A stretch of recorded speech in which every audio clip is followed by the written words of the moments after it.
Hi, I'm Katie Tam, and today I'm going to present Way Less for Life, and we'll be hitting on 20, key strategies to lasting weight loss. And what we'll learn in those strategies is, what does weight gain and weight loss really mean? What are some foods that help improve appetite control and promote being satisfied? And on the opposite end of that, what are some foods that drive appetite and cause hunger? Then we'll end it with, some tips and tricks on going through mealtime, altering your food environment, just ways to help with weight loss. So starting off, aside from smoking status, your body weight is the single most powerful predictor of your health, which seems crazy to me. But, it can play into cardiovascular disease, it can play into cancer, type 2 diabetes, psychological, so think self-esteem, depression, discrimination, negative body image. So think that when you're thinking psychological, and then functionality. There's a risk of unemployment, limited physical mobility, disability. You're absent from work, poor physical fitness, reduced productivity. So those being overweight or your body weight can play into those things. And then on in there, this is crazy to me as well. The National Cancer Institute did a study where they followed 1.46 million people over 10 years. And what they found was that for every 5-unit increase in BMI, the risk of death increased by 31%. So again, that's huge, how your weight can play into your overall health or be a predictor of your health. And then getting into belly versus hip fat a little bit. When we have more belly fat, it can cause an increase of chemicals that drive up inflammation, that increase blood pressure, triglycerides, cholesterol. It can promote insulin resistance and blood clotting. So that's something to keep in mind when your belly fat tends to be a little more than that hip fat.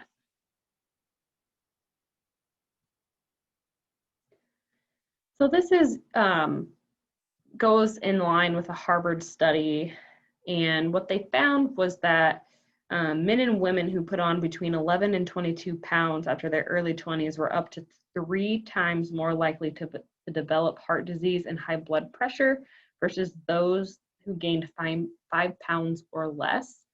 So,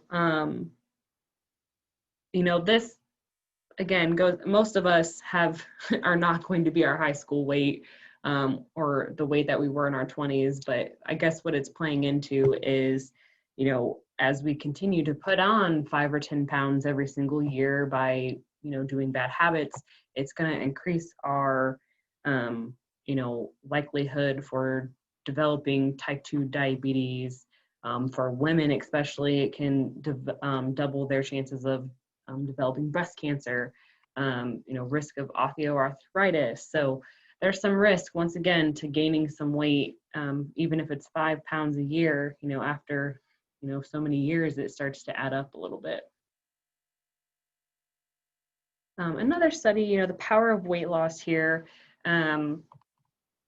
There was almost a 3-year study that looked at 3,200 individuals, and what they did was they had some people doing a diet and lifestyle coaching, some people that did metformin only, and then others that did a placebo.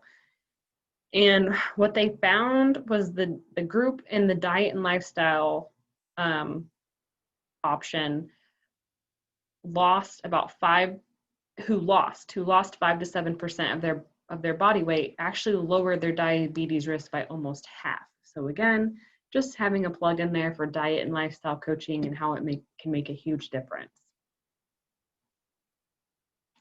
So let's jump into the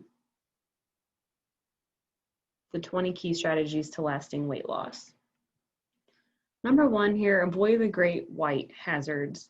So what I mean by this is white flour products. So think, everything like breads, bagels, biscuits, crackers, pancakes, waffles, pizza dough, white rice, white potatoes, sugars, and sweets. So why are we telling you to avoid these or limit them at least? They're quickly digested and broken down. This can cause an elevation in blood sugar, which then is followed by a drop that leaves us wanting more and then causes our appetite to spike.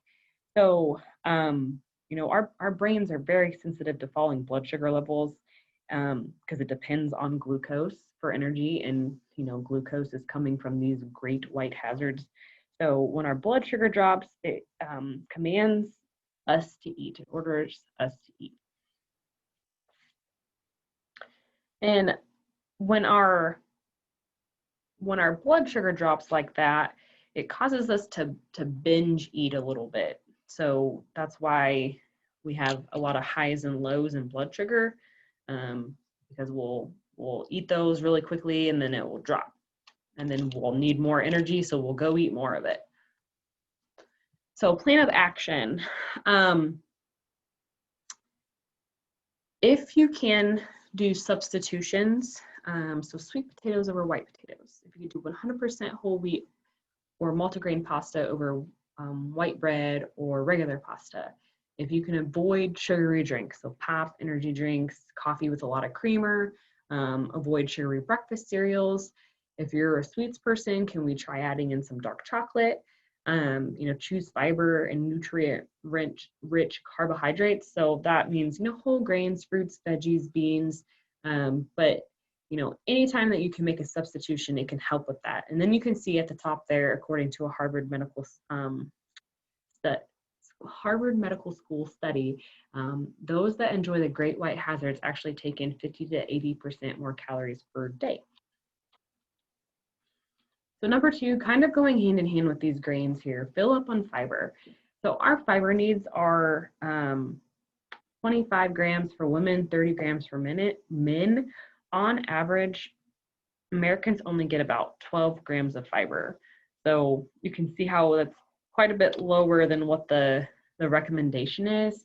So fiber has a bulking ability. It helps speed up the release of the appetite suppressing hormones. It slows the digestive process around, so food stays in the stomach longer. It allows you to feel more satisfied. It naturally suppresses the peaks and valleys of the blood sugar that I was just talking about. So some fiber sources: beans, fruits, vegetables, such as berries, apples, peas, cauliflower, avocados, spinach, broccoli, carrots, sweet potatoes. Those are all great options as far as fruits and vegetables go. Then you have high fiber whole grain cereals, something that has at least 5 grams of fiber. Whole grains like oatmeal, brown rice, quinoa, barley, those things are going to help with filling up on fiber.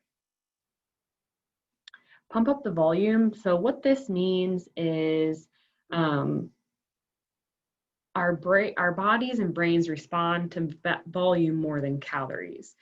So when you think about a McDonald's meal, if you did a cheeseburger, fries, and a drink, that's typically over 1,000 calories, and you're usually hungry not much longer after that. So if we can fill up on the good stuff instead, where you have fruits, vegetables, some protein, some whole grains on your plate, that's much less calories than like a McDonald's meal. It's really going to help with that appetite control.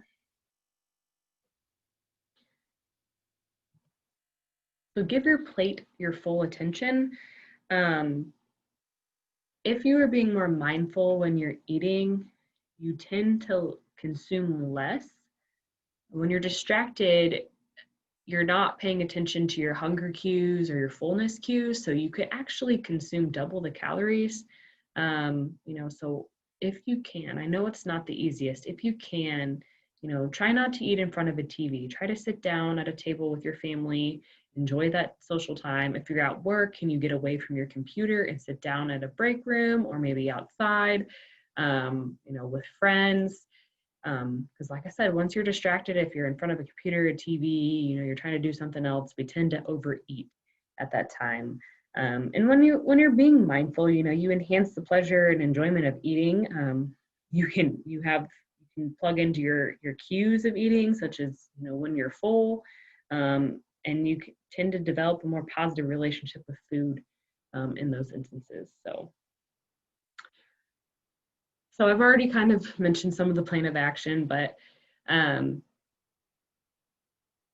the one that I didn't mention is never go back for seconds for at least 20 minutes. So your body, it tends to take about 20 minutes for your body to recognize fullness. So if you wait a little bit before you go back for seconds, then it may help you realize that you actually are full and you don't need any more food. So number 5 here is restrict your intake of fructose. So this is classified as a simple sugar, and it doesn't release any appetite suppressing hormones, but it can actually trigger us to be more hungry in our brains.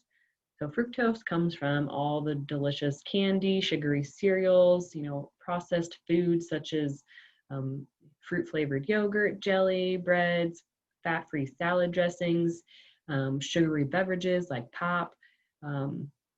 So keep that in mind. Not that you can't eat these things, but if you can limit them or moderate them, that tends to be the best route.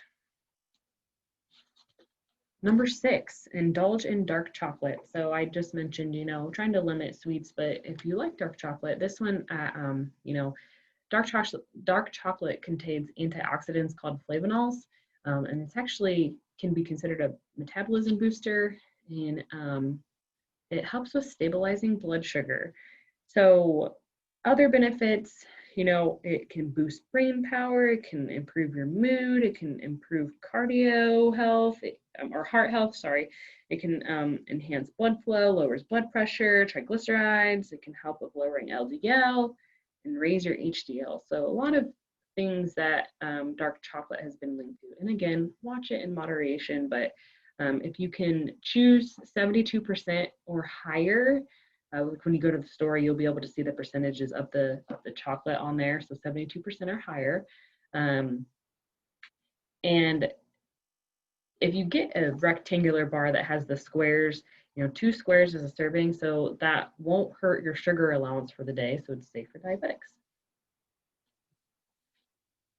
Dump all sugary beverages. So I'm not going to play the YouTube video today, but I will let you guys watch that or send it to you if you would like to see it. Pop has been linked to weight gain, type 2 diabetes, metabolic syndrome. I should say not just pop, but anything that has some added sugar in it, like energy drinks, coffee with creamer, sweet tea, lemonade.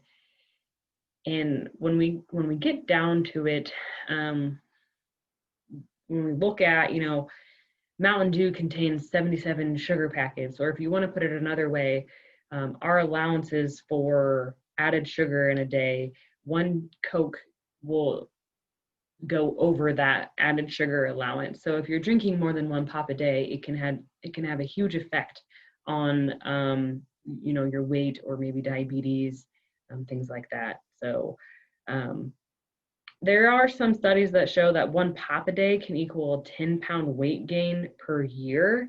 You're almost 98% more likely to develop diabetes. You probably will have more cavities. The caffeine can cause high blood pressure, irregular heartbeat, insomnia. There's no nutritional value typically for these things. So again, if you're enjoying it every once in a while, not a big deal. But if it's something where you're drinking 1 to 2 a day, it can add up in the long run. So thinking about, I'm going to go back here, thinking about other drinks, water, we're always going to encourage water, regular tea, coffee with no creamer or a bunch of added sugar to it. If you can find things like that or enjoy things like that, it can help in the long run. So the power of protein. It's one of the most effective appetite control foods. It stabilizes blood sugar. It helps with building, your proteins building blocks. It can preserve your muscle mass while dieting. Sometimes if you reduce your calories and you're not getting enough protein, it can, you can lose muscle mass instead of fat. So if you're getting adequate protein at every meal, especially breakfast, it can help with just, staying satisfied throughout the day. So Protein sources, fish, chicken, nuts, peanut butter, seeds, soy foods if you want to go to the vegetarian route, low-fat dairy, eggs, beans, protein snack bars.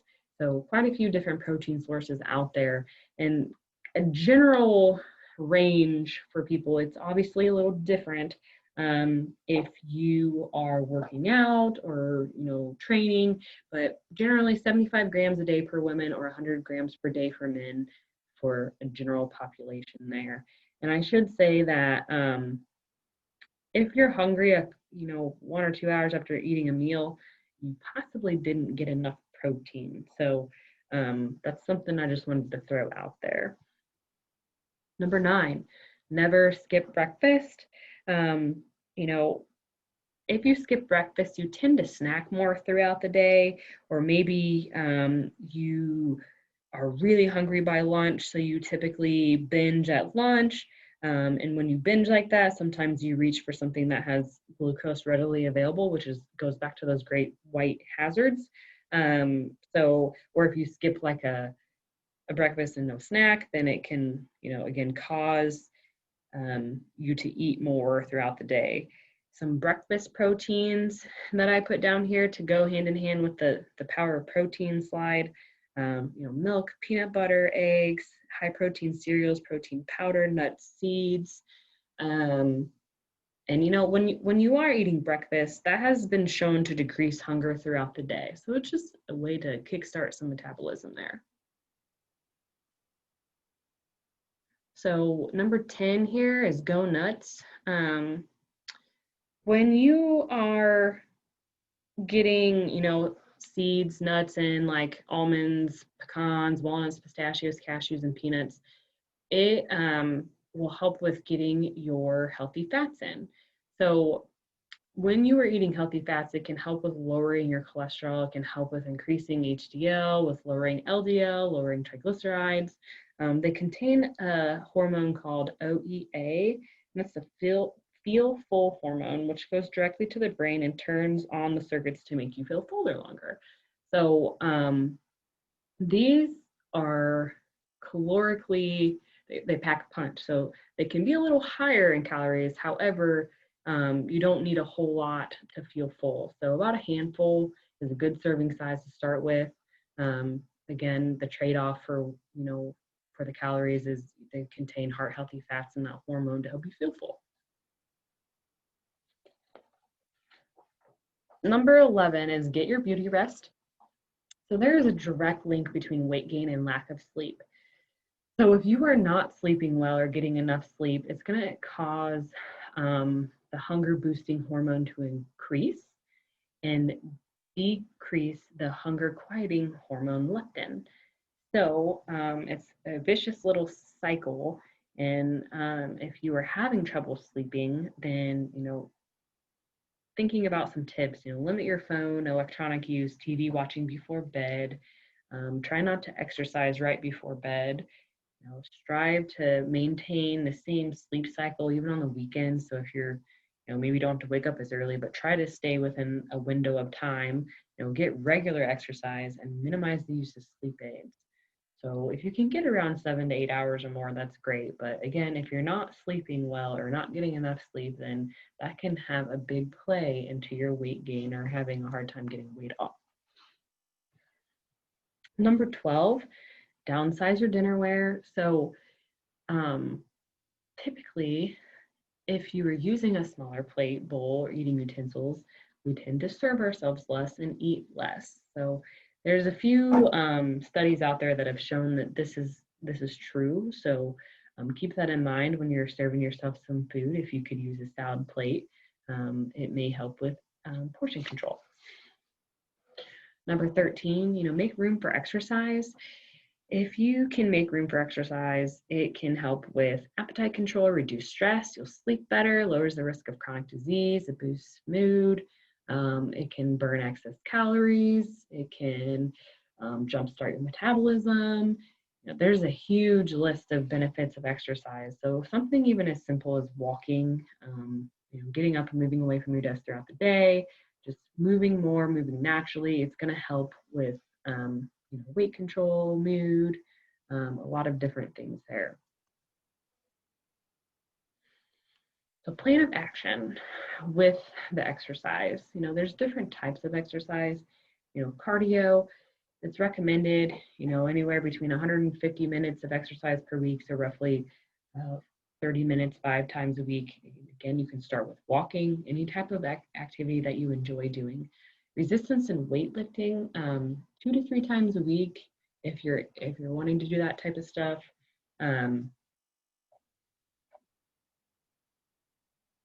You can, do a full body a couple times a week. You can do, 4 days a week and doing, arms one day, legs another day, just as long as you're lifting some major muscle groups a couple times a week.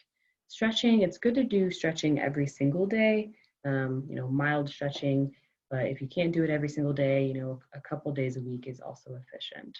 It's really up to, what is the best type for you to do, or what do you enjoy doing. If you don't enjoy going to the gym, then maybe that's not the best route to start with. So find strength in salad is number 14 here. It's a great way to get, one of your 5 servings of vegetables in. And if you can use it as like a pre-meal appetizer, it can help with reducing the amount of, of your actual meal that you eat. If you choose oil-based dressings over creamy based, again, you're going to save some calories. You're going to have some healthy fat that way. Again, it's just one easy way to get a serving of fruits or vegetables in.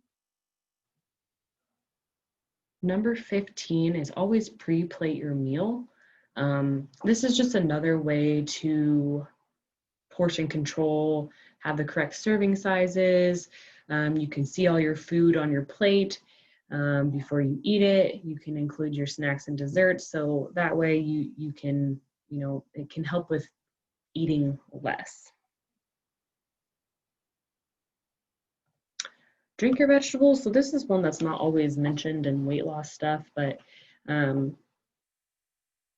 vegetable juice, fruit juice, if you do, 8 ounces of that, it can count as a serving of a fruit or vegetable.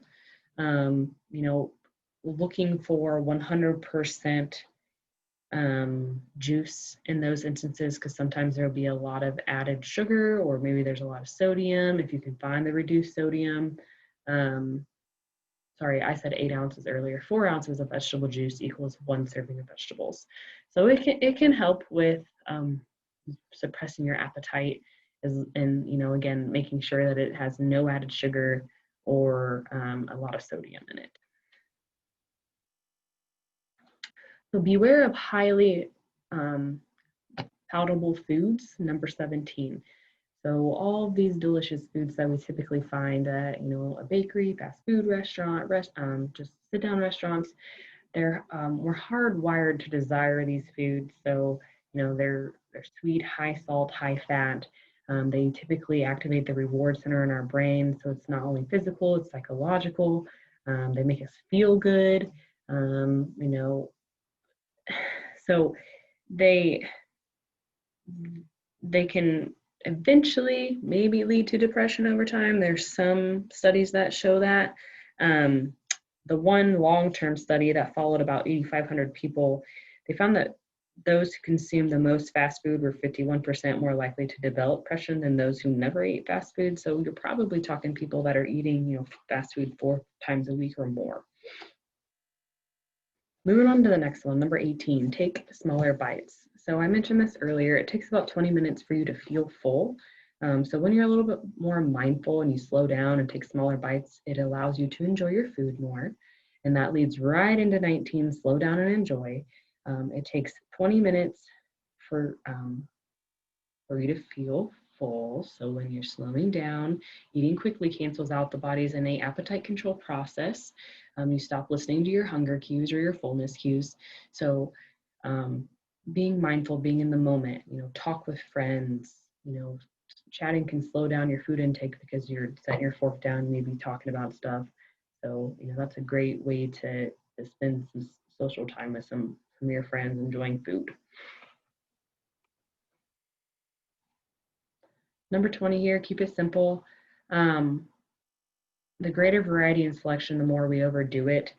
So, when we think about all the different foods and stuff that are out there, all the different tips and tricks that we can do, keep it simple for yourself. Find little tips that are easy to do, easy to follow. Um, if you can think about your meals, you can include a lean protein, complex carbs, and fruits and vegetables. It's a pretty easy thing to follow. If you're not dining out and avoiding buffets, it's easier to make a meal at home and come up with a healthier meal. Um, you know, another easy tip: avoid artificially sweetened beverages and just drink water. Eat 3 meals a day with a mid-afternoon snack. Try to keep things really simple and avoid putting a bunch of rules on yourself. So just revisiting our learning objectives here, what are some foods that improve appetite control and promote hunger? We got protein, we got fiber. Foods that drive appetite, sweets, great white hazards, the highly palatable foods. How can we re-engineer our food environment? Switch to a smaller plate, pre-plate your meal, keep it simple. Simple mealtime related behaviors. Don't eat while distracted, take smaller bites, and slow down. And if you have any questions, I know you're not here with me today in real time, but if you have any questions, please don't hesitate to email me at ktam@logansportmemorial.org. Thank you for listening.